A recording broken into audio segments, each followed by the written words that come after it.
My name is Dr. Evelyn Reed, and last Tuesday, I signed my own surgical discharge papers because my parents couldn't cancel their cruise. As I lay alone in that recovery room, my floor nurse handed me a single envelope. Inside was a video message from my grandfather, recorded days before his stroke, and the deed to a $480,000 medical trust he'd prepaid in my name. I'm a 34-year-old cardiothoracic surgeon. I rebuild hearts for a living, but in that moment, I couldn't fix the one fact tearing through mine. My family had chosen a vacation over my survival. The money was a shock, but the video was a detonation. My grandfather's message held a confession that rewrote my entire history and posed a single, unbearable question. Why did he plan for my abandonment years before it ever happened? To understand how a $480,000 secret stays hidden for decades, you have to start with the man who built the vault, my grandfather, Arthur Reed.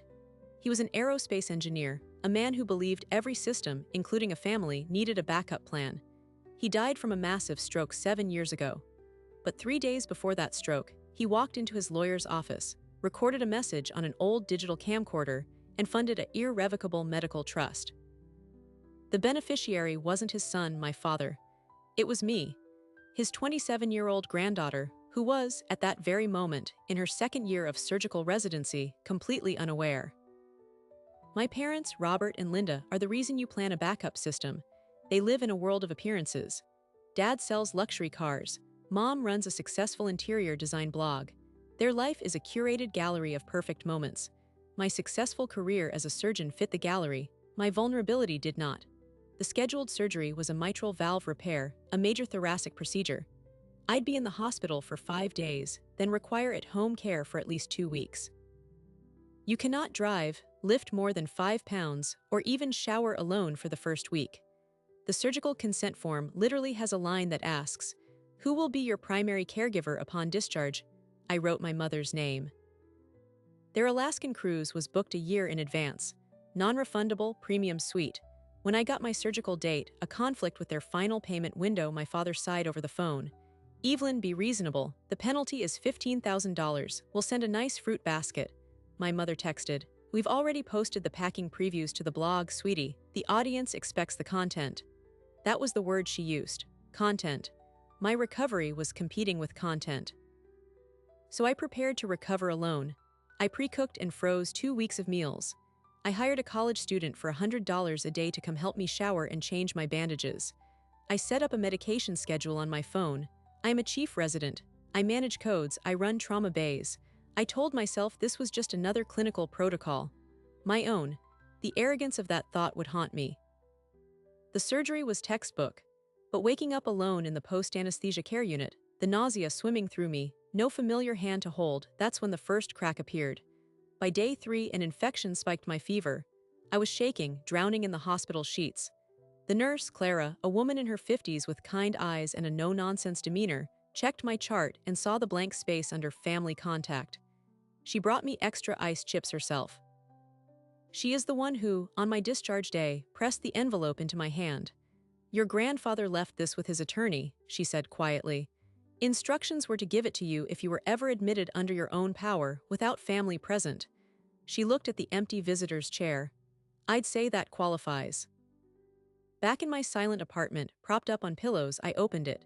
The trust documents were first, a legal fortress. The principal was $480,000 plus accrued interest. It could only be used for medical expenses, co-pays, deductibles, home health aides, rehabilitation, anything not covered by insurance. It could not be gifted, withdrawn as cash, or used for non-medical debt. It was a financial life raft, bolted to the deck of a ship I hadn't known was sinking. Then I played the video. My grandfather Arthur sat in a leather chair, his study behind him. He looked straight into the lens, his engineer's mind clearly scripting every word. "Evelyn, if you're seeing this, then I'm gone and you're in a hospital bed, and your parents are not there." He took a slow breath. "I have watched my son prioritize image over obligation his entire adult life. I believe he will fail you when you are most vulnerable. This trust is my contingency." But the money is not the message. The message is this: I saw you, I see you, and their choice is a reflection of their lack, not your worth. He leaned forward. "There is a second envelope in the safety deposit box. The key is with my attorney. It contains the why. It explains what I know about your father that led me to do this. Only open it if you need the full truth. I hope you never do. The video ended. I sat there, the phantom pain in my chest now a real, searing heartache. He predicted this. He knew asterisk. And he'd hidden a deeper truth, a why locked in a bank vault. For 7 years, this secret had sat in an attorney's file, waiting for the precise moment my family confirmed its darkest assumption. I had the raft, but now I was staring into a dark ocean, knowing there was something monstrous swimming beneath the surface that my grandfather, on his deathbed, felt I needed to be protected from. The trust wasn't a gift. It was a clue, and the man who left it believed my own father was capable of something so terrible, he built a $480,000 shield against it. I called my parents. It went to voicemail. A recording of their cheerful voices. You've reached the Reeds. We're probably out chasing adventure. In the background, I could hear the blast of a cruise ship horn. I spent the next 48 hours in a haze of pain medication and paralyzing clarity. The money was real. The betrayal was real. And my grandfather's attorney, a man named Martin Yates, was expecting my call. His office was in the same Midtown building it had been in for 40 years. I went there 10 days post-op, moving like a ghost, every step a reminder of the incision healing beneath my sternum. Martin Yates was in his 70s, with the calm patience of a man who has spent his life holding other people's secrets. He didn't seem surprised to see me. He gestured to a chair. "I'm very sorry for your medical troubles, Dr. Reed, and I'm sorry we are meeting under these conditions." He slid a copy of the trust agreement across the polished oak. "Your grandfather executed this 7 years ago, as you now know. He funded it entirely with assets from a separate pension account your father was never aware of. The principal was $480,000.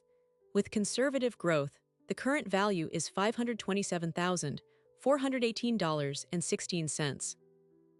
I stared at the number. It was more than my annual salary. Why was all I could manage. Arthur was an engineer, Yates said, steepling his fingers. He observed a system, your family, and identified a critical point of failure, your father's character under pressure. He designed a redundant safety mechanism. You. He explained the triggering mechanism. The trust would only be activated, and I would only be notified upon a verified hospital admission where I was listed as having no primary family contact or caregiver. A specific clause. It wasn't enough for me to be sick. I had to be abandoned. He thought of everything, I whispered, tracing the embossed letterhead.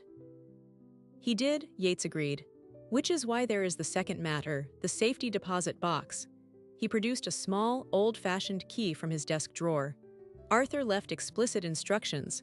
The box is in the vault of the First Mercantile Bank on Grand Avenue. He said the contents are for you alone and only if you asked. He hoped you wouldn't. The key felt cold and heavy in my palm. What's in it? I don't know, Yates said. His eyes were grave. He brought a sealed envelope to our meeting. He placed it in the box himself. I have never seen its contents. He only said it contained the context for the contingency. And he made me promise that if you ever came for this key, I would give you one more message. I waited, my heart pounding against my fresh stitches. He said, tell Evelyn that good men sometimes build fences not to keep people out, but to keep a dangerous truth contained. Opening that box will dismantle the fence. Yates leaned back. The decision is yours, Doctor. I left his office with the key burning a hole in my pocket. The trust was a life raft. The box was a depth charge. For a week, I tried to focus on healing. I used the trust funds to hire a proper in-home nurse, a wonderful no-nonsense woman named Gail who changed my dressings and made sure I took my antibiotics. The first bill I paid was for her services. Seeing the statement from the trust, seeing the deduction go through, felt like committing a secret act of rebellion. My grandfather was caring for me from beyond the grave, and my parents were still posting sunset photos from the Lido deck. The cognitive dissonance was unbearable. I am a scientist. I diagnose problems based on evidence. The evidence was this. My grandfather, a rational man, believed my father was capable of such profound failure that he diverted $500,000 into a hidden account. He didn't just suspect it. He was certain enough to legally formalize it. I started digging, not into the box, not yet, into the past. I called my Aunt Celia, my father's younger sister, the family black sheep who moved to Oregon 20 years ago. We'd never been close, When I told her about the surgery, the cruise, her silence was volcanic. "Those self-absorbed bastards," she finally said. Then I mentioned the trust. Her shock was genuine. She knew nothing about it. But when I mentioned the year, 7 years ago, she grew very quiet. "That was the year of the lawsuit," she said slowly. "What lawsuit?" A long pause. "Your father, he was a partner in a small investment firm with 2 other guys. This was before the luxury car dealership. It collapsed. There were accusations. Misappropriated funds, shady loans. It never went to criminal court, but there was a civil suit. A lot of people lost money, including some of your grandparents' friends. It nearly broke your grandfather. He had to intervene financially to keep your dad from being sued into oblivion. He made whole some of the losses, out of his own pocket, to make it go away." I felt the room tilt. My parents never, they said the firm just failed in the recession. Bad luck. "Bad luck?" Celia barked a laugh. "Robert lied to investors. He played fast and loose with rules. Your grandfather cleaned it up on the condition that your father get a straight job, no more finance. That's when he bought into the car dealership, and they all agreed never to speak of it. The family reputation, you know. The gallery of perfect moments. It was built over a sinkhole.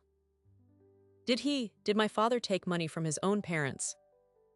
Celia's voice dropped. "I don't have proof.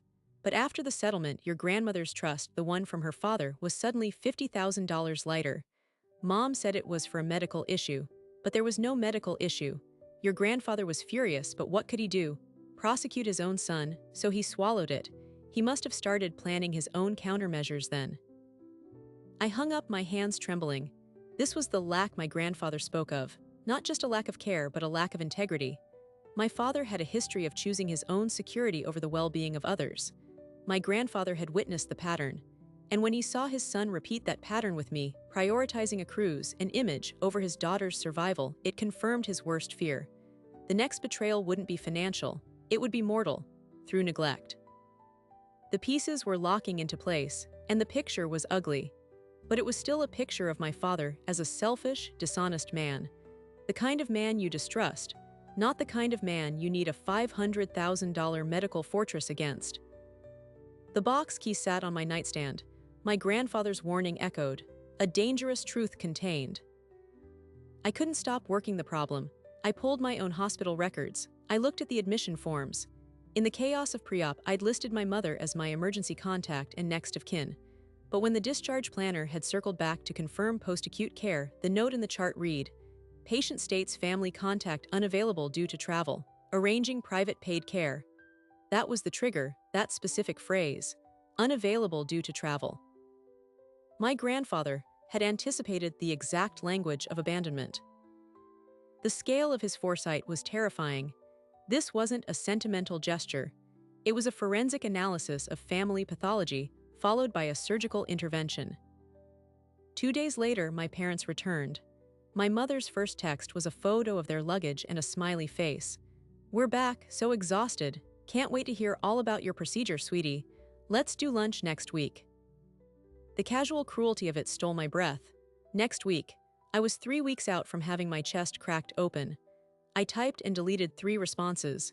Rage, sarcasm, pleading, none of them fit. I finally wrote, "The recovery has been complicated. I have some important things to discuss with you and Dad. When can you come to the apartment?" The 3 dots bounced. Then, "This week is crazy with jet lag and unpacking. How about the 9th?" The 9th was 6 days away. I looked at the key. I looked at the trust statement. I heard my grandfather's voice. Their choice is a reflection of their lack. I made a decision. I would not see them until I knew everything. I would not walk into that conversation armed only with my hurt. I needed the weapon of truth. The next morning, with Gail driving me, I went to the First Mercantile Bank. The vault was a cold, silent room. The safety deposit box was long and narrow. My hands shook as I fit the key. It turned with a smooth, heavy click. Inside was a single sealed manila envelope, aged but pristine. My name was written on it in my grandfather's precise handwriting. Beneath it lay a smaller, older-looking envelope, yellowed at the edges, addressed to my grandfather. The return address was a law firm I didn't recognize. I took the box into a private viewing room. I opened my grandfather's letter first. It was dated 3 days before his stroke. Evelyn asterisk. If you are reading this, the trust has been activated. My fears were justified. I am so sorry. What I am about to give you is not meant to destroy your relationship with your father.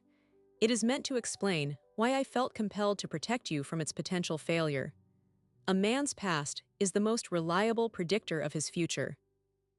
7 years ago, following the disgrace of his investment firm, I discovered that your father had not only misled clients.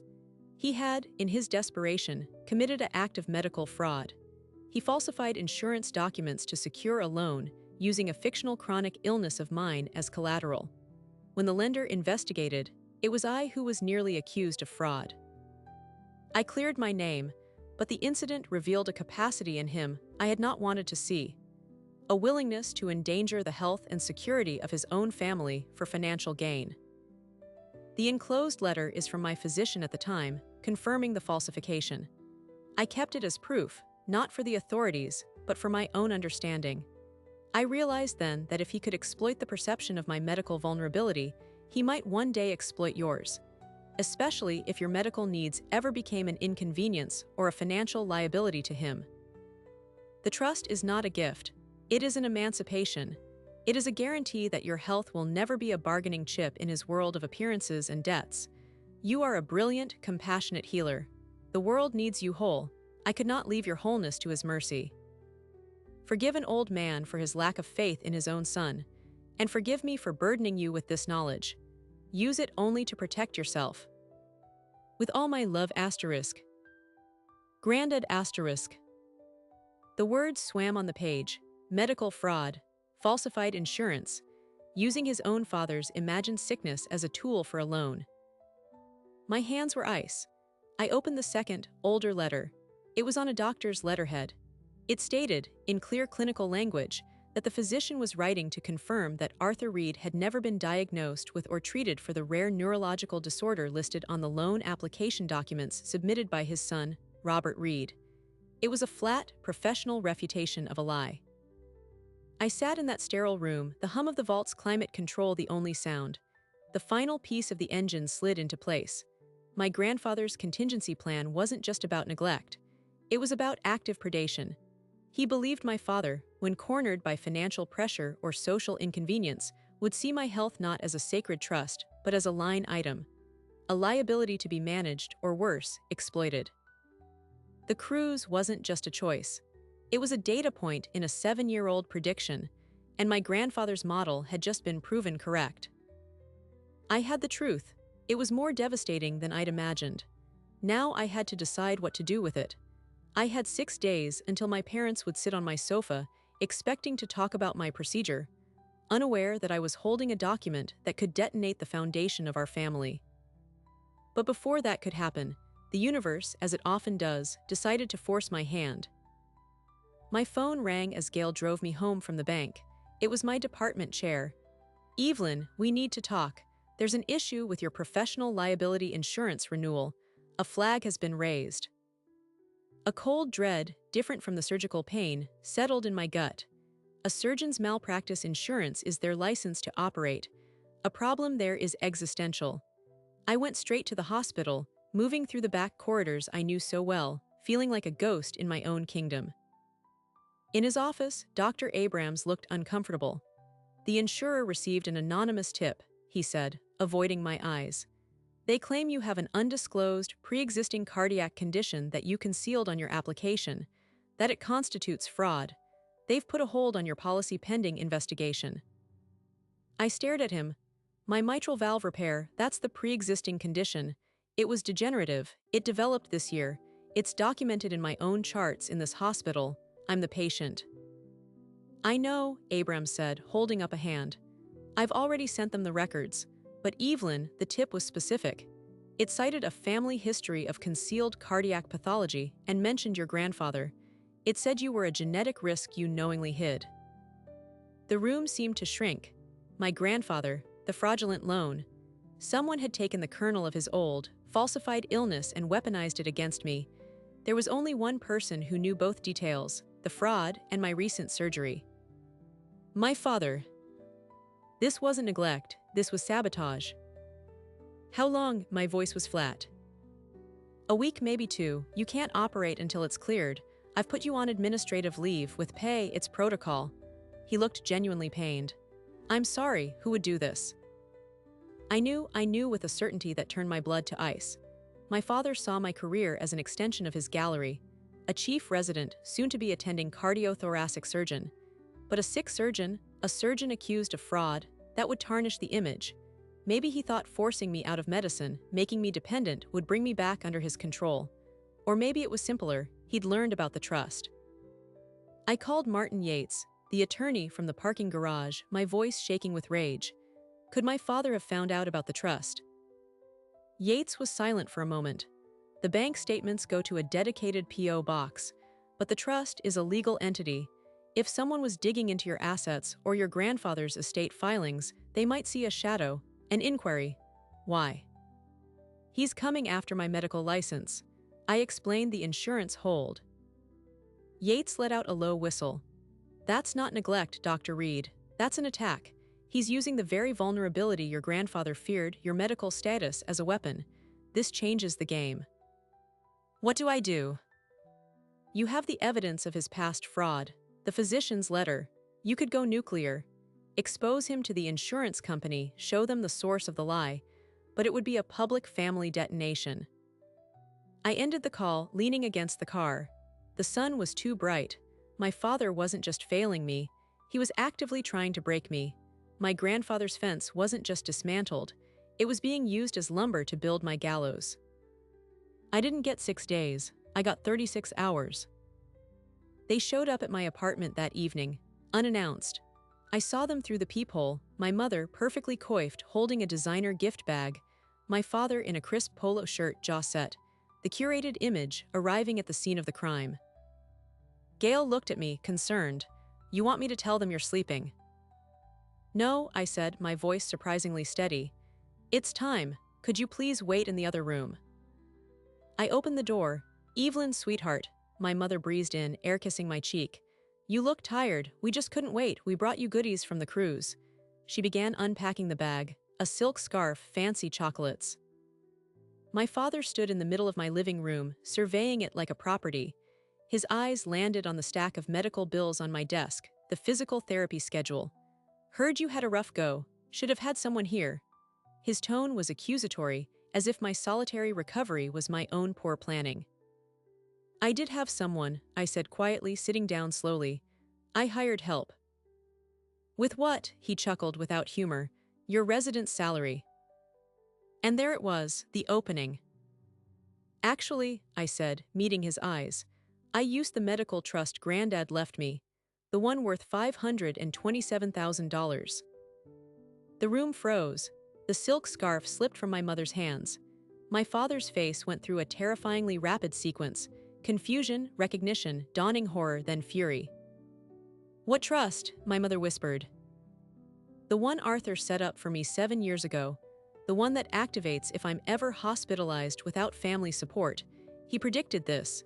He knew you wouldn't be here. My father found his voice, a low growl. That's absurd. My father didn't have that kind of money to just give away, and he wouldn't, that's a lie. It's not a lie, I have the documents. I've met with Martin Yates, I've seen the bank statements. I kept my gaze locked on him. He did it because of you, because of the investment fraud, because of the loan you took out pretending he was dying. The color drained from his face. It was a confirmation more powerful than any words. My mother looked between us, lost. What loan, Robert, what is she talking about? She's confused from the medication, he snapped, not looking at her. This is slander. It's not slander. I have the letter from his doctor. I reached slowly for the manila envelope on the side table. I pulled out the physician's letter and slid it across the coffee table toward my mother. She picked it up with trembling hands. I watched her read it. I watched her world crack, her face crumpled. You used your father's, you lied about him being sick, for money. It was a complicated time, my father roared, his facade shattering. The firm was collapsing, I needed liquidity, he wouldn't help me. So you committed fraud in his name, I stated, clinical cold. And now you're doing it to me. He went very still. What are you talking about? The anonymous tip to my malpractice insurer about my concealed cardiac history. That was you. You took the lie you built about Granddad and recycled it for me. To do what? Sink my career, make me need you, or just punish me for getting his money. The silence was absolute. My mother was crying silently, the letter crushed in her hand. My father stared at me, and in his eyes I didn't see remorse. I saw calculation. The calculation of a cornered animal. You have no proof, he said finally, his voice dangerously quiet. I don't need proof for my own certainty, I said. But here's what's going to happen. You are going to call my department chair and the insurance adjuster. You are going to tell them you were mistaken, that you've learned the family history was in error. You will retract the allegation. Completely. Or what? He sneered. Or I take this letter, I said, tapping the physician's note, and I take my grandfather's affidavit about the trust and I go public. Not to the police, the statute of limitations is likely up on your old fraud, but to the society pages, to your country club, to every follower of Mom, Perfect Family blog. I will show them the man behind the gallery, the son who fraudulently used his dying father, the father who tried to destroy his surgeon daughter. I will burn your curated world to the ground. My mother gasped, Evelyn, you can't. I can, I said, my voice breaking for the first time. You chose a cruise. He chose to destroy my profession. You don't get to claim family now. You forfeited that right. My father took a step toward me. Gail immediately stepped out from the hallway, crossing her arms. A physical barrier. He stopped, glaring at this stranger in my home, this paid protector his father's money provided. You're my daughter, he seethed. No, I said, the word clean and final. I am Arthur Reed's granddaughter. That's the thread that held. Now get out of my house. They left, my father storming out, my mother stumbling after him, weeping. I sat on the sofa, trembling, the adrenaline crash making me nauseous. Gail brought me water. You okay, doctor? I don't know, I answered honestly. An hour later, my phone buzzed. A text from my father. No words. Just a screenshot of an email sent to my department chair and the insurance company. The body read, Please disregard my prior communication regarding my daughter's health. Upon reviewing family records, I have discovered my information was incorrect and based on a historical family misunderstanding. I fully retract any and all statements. Sincerely, Robert Reed. It was a victory, but it tasted like ash. The insurance hold was lifted in 2 days. My professional life was restored. My family life was in ruins. Aunt Celia called, having heard a garbled version from my mother. He's in a rage, she said. But your mother, she's shattered. She's asking questions. She's looking at her own life. I didn't care, or I told myself I didn't. I focused on healing, on returning to work. The trust money paid for a top-tier physical therapist. My recovery was excellent. When I finally stepped back into the operating room 8 weeks later, my hands were steady. My focus was absolute. I had built a wall brick by brick with the truth. But walls work both ways. They keep danger out. They also seal you in. A month after the confrontation, a letter arrived. Not an email, a handwritten letter on my mother's stationery. I almost threw it away unopened. But something made me slice it open. Evelyn asterisk. I have left your father. I am staying with Celia in Oregon. Seeing that doctor's letter, it was the thread that unraveled a lifetime of knitted-together lies. I saw all the times I chose to believe his version because it was easier, prettier. I chose the gallery over the reality. I chose the cruise over my child. I am so desperately sorry. I don't expect forgiveness. I just needed you to know that I see it now, I see you, and I am so ashamed. Love asterisk. Mom asterisk. I read it 10 times. The anger didn't melt. But a tiny, frozen part of me deep inside, the little girl who just wanted to be seen, felt a single, warm crack. This wasn't the end. It was a brutal, painful new beginning, and I had to decide what kind of architecture I would build from the rubble. Forgiveness is not a switch you flip.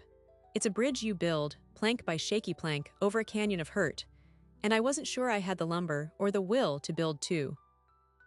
My mother's letter sat on my desk for a week. I didn't reply. The part of me that was a surgeon wanted to diagnose her apology. Was it genuine remorse, or just another strategic retreat now that her curated world was collapsing?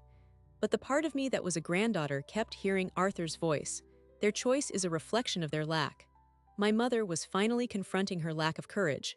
That had to count for something. My father went radio silent.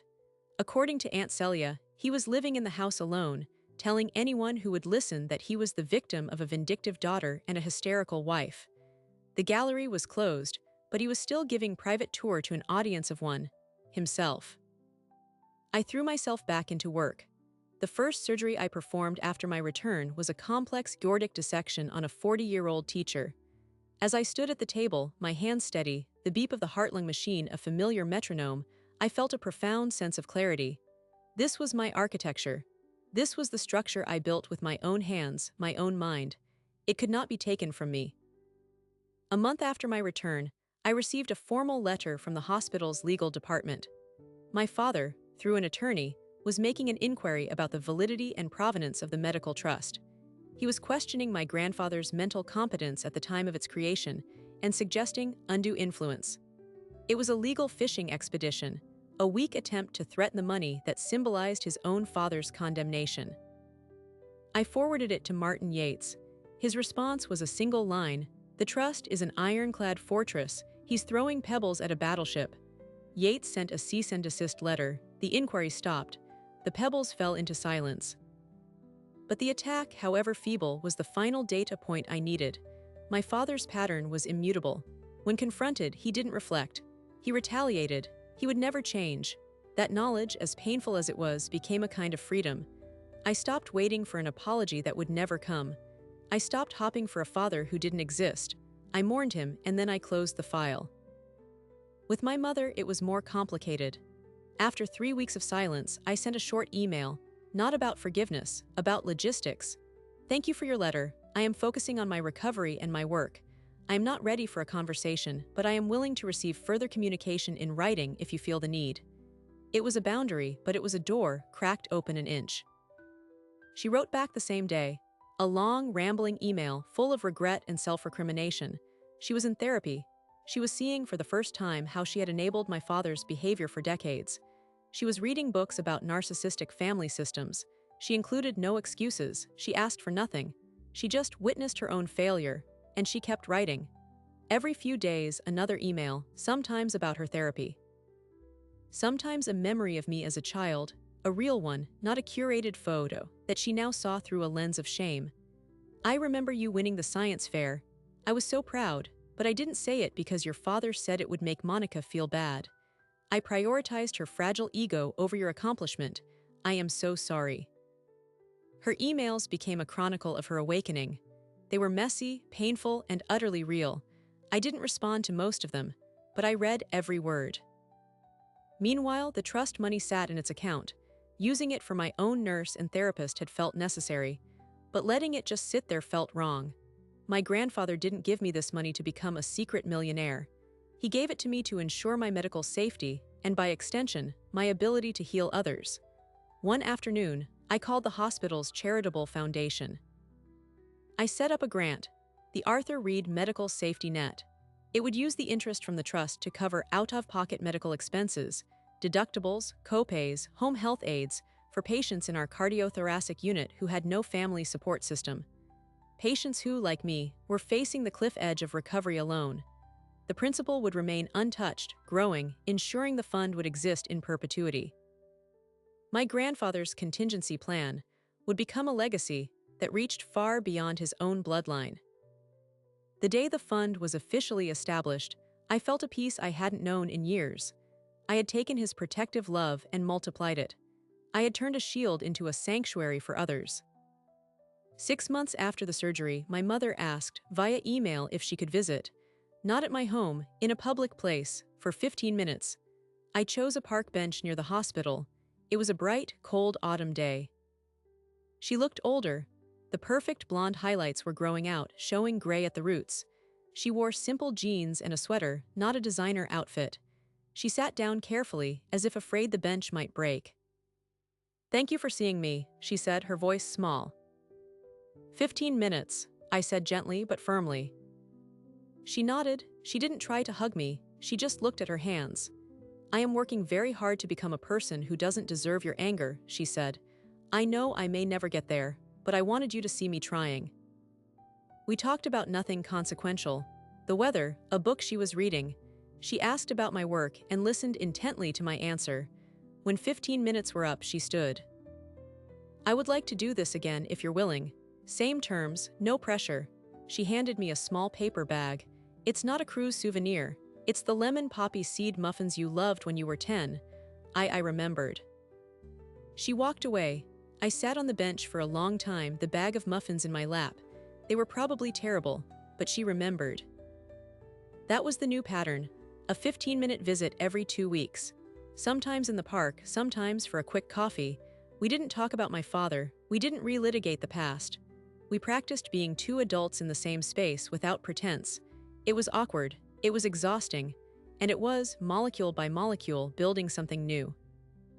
My father, I learned through Celia, had sold the house. The gallery was fully dismantled.